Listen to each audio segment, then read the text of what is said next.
Shunaqa baland sakramoqchi bo'lsanglar, shu videoda ko'rsatilgan 3 ta mashqni bajaringlar. Uchinchisini ko'pchilik bilmaydi. Birinchi mashqimiz ikra.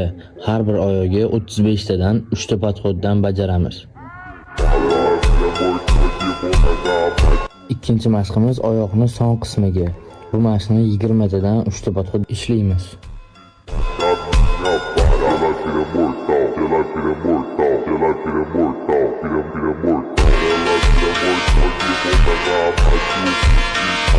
Uchinchi mashqimiz ikrani oldi qismiga. Bu mashqni 25 tadan 3 ta podxod ishlaymiz.